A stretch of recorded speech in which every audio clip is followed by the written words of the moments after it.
On this episode, we're going to share with you the stories of two Major League Baseball players, Ed Konetchy and Rube Bressler, who once played on the same team but not at the same time. In fact, their careers crossed paths a couple of times, but there remains one thing that ties them together: this vintage, game-used baseball bat of Ed Konetchy. At some point, Konetchy left this bat behind, and Rube Bressler picked it up and used it as well. And Bressler liked it so much, he sent it to the Louisville Slugger Factory to have others made like it. It's a great piece of history with an even greater journey involving two great baseball players. So join us right here to learn more on History and Relics.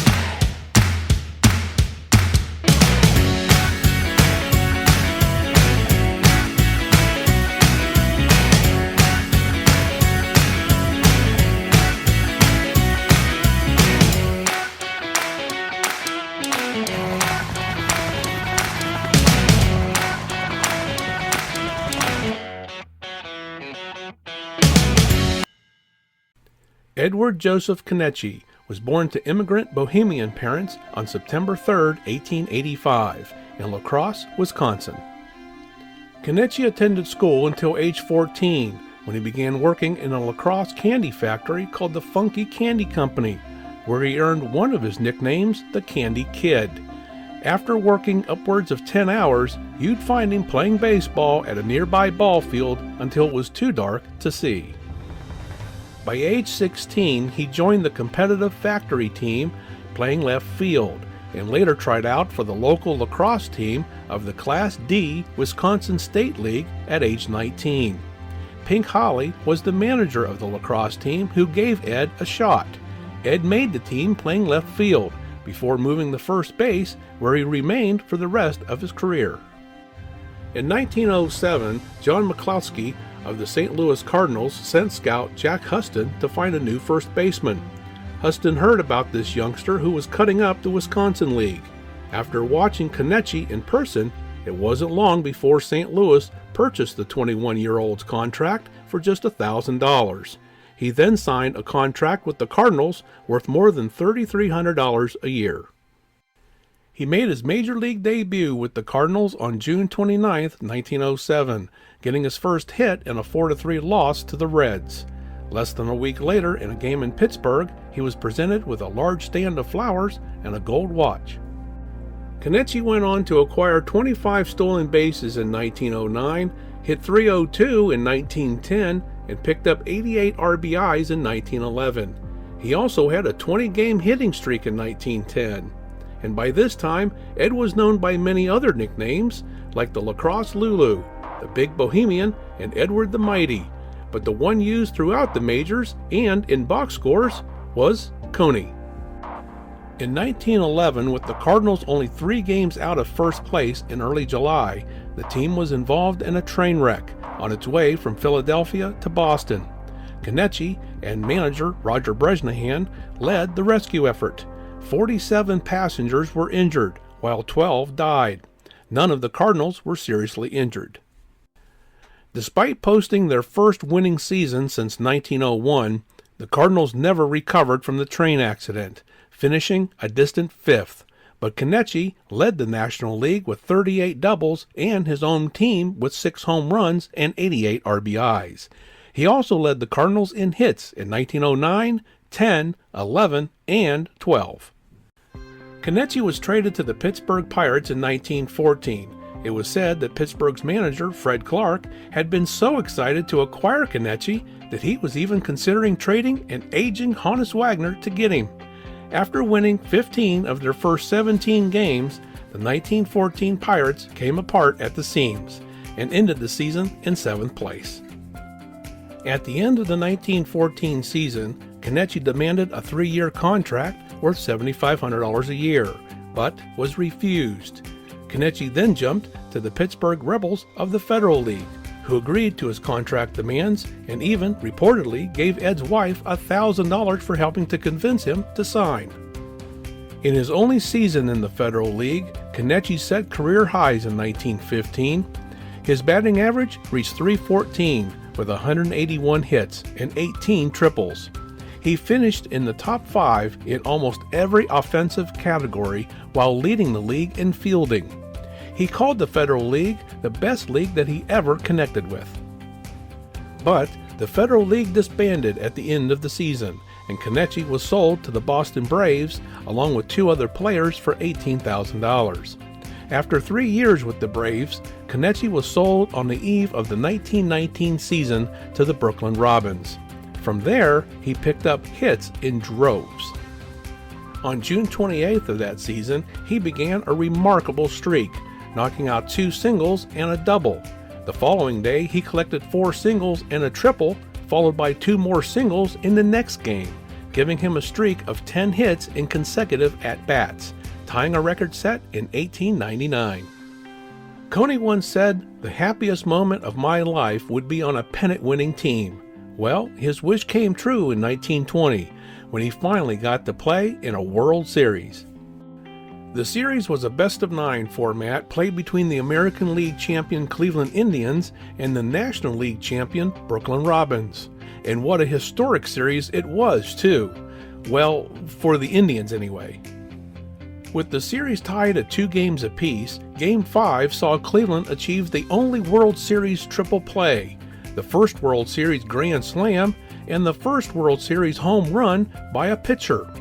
And even though Brooklyn out-hit Cleveland 13-12, Brooklyn lost Game 5 to Cleveland with a score of 8-1.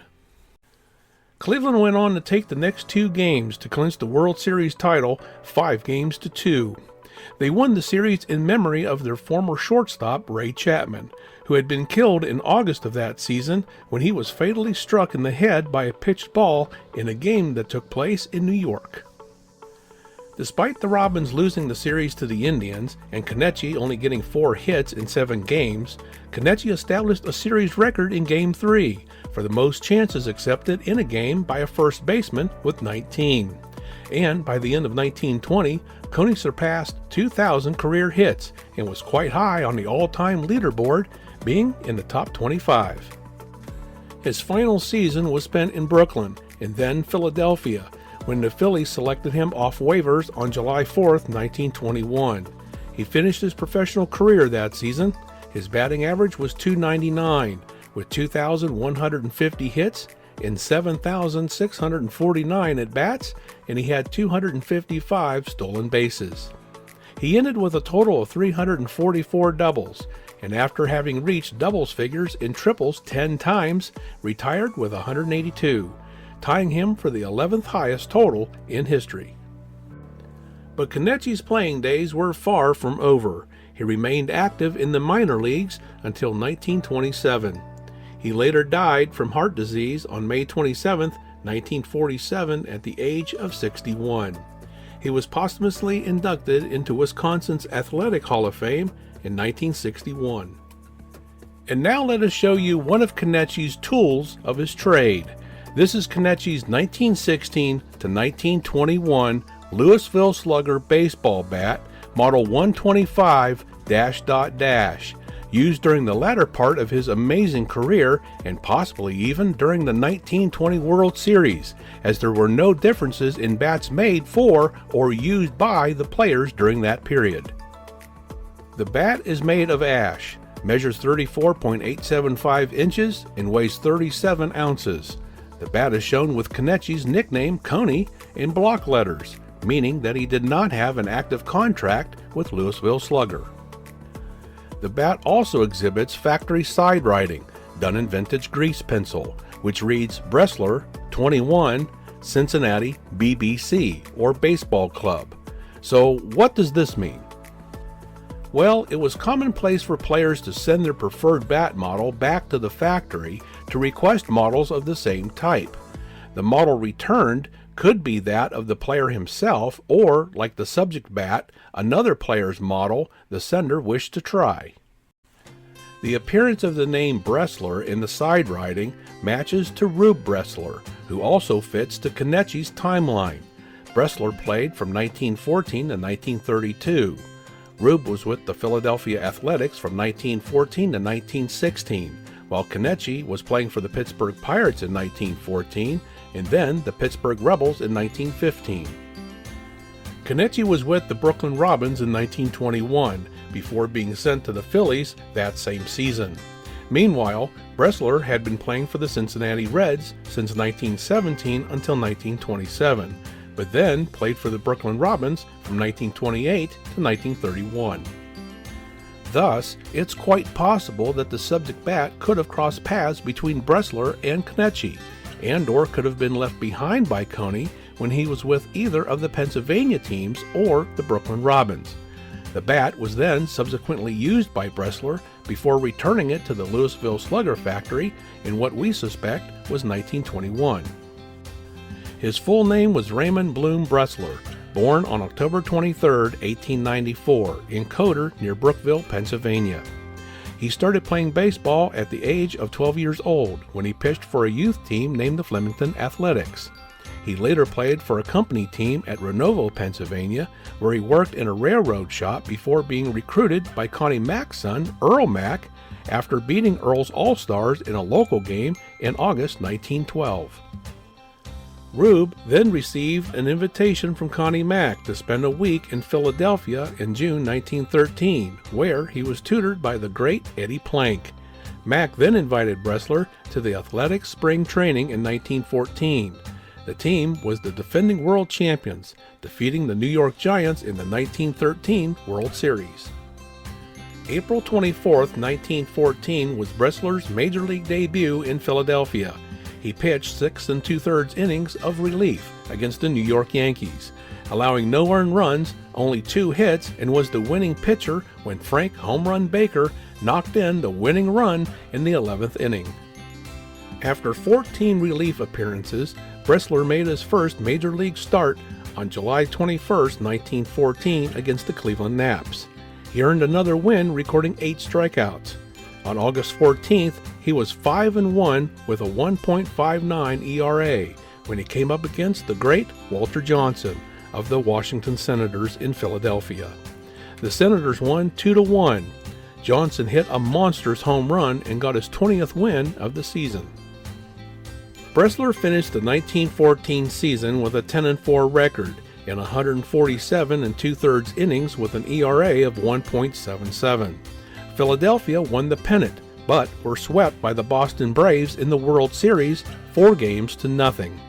However, in 1915, his winning arm struggled, posting a record of 4-17 with a 5.20 ERA. By 1916, his record dropped again to 0-2 with a 6.60 ERA, which got him pulled and sent down to the minors. 1917 saw him playing with the Atlanta Crackers of the Class A Southern Association. He dramatically improved his game with a record of 25-15 and a 2.62 ERA. He was batting a respectable .277. In fact, one of his homers that he hit in July of that season was said to be the longest ever hit to center field at Atlanta's Ponce de Leon Park. Bressler was drafted by the Cincinnati Reds in September 1917. He pitched well for the Reds in 1918, with a record of 8-5 and an ERA of 2.46 in 128 innings. His batting average was .274. However, his season was cut short when he received his draft notice to join the Army for World War I. He was stationed at Camp Merritt, New Jersey, and fortunately the war ended in November of that year. Back playing for Cincinnati in 1919, Rube was coached by Ed Roush on how to play in the outfield in order to fill in for Sherry McGee, who was out due to an illness. Rube took to the position in fine fashion, which helped the Reds to win the National League pennant as well as the infamous 1919 World Series against the Chicago White Sox, or Black Sox as they were so named, after several players of the White Sox, including Joe Jackson, were accused of throwing the series. Bressler didn't play in the World Series, but rather took on the important role of pitching and batting practice to Reds hitters to get them ready to face the White Sox. Even so, Bressler received a full share of the winning purse, about $5,207, and used part of it to purchase a classy Dodge Brothers Model 30 sedan. From 1921 forward, Bressler became a full-time position player. He never pitched another game in the major leagues. In March 1928, the Reds sold his contract to the Brooklyn Robins after he held out for more money. He played regularly for the Robins in left field from 1928 to 1930 and batted .304 over that period. Entering the backside of his career, Bressler was a reserve outfielder and pinch hitter for the Robins in 1931, as well as for the Philadelphia Phillies and St. Louis Cardinals in 1932. His major league career ended in 1932.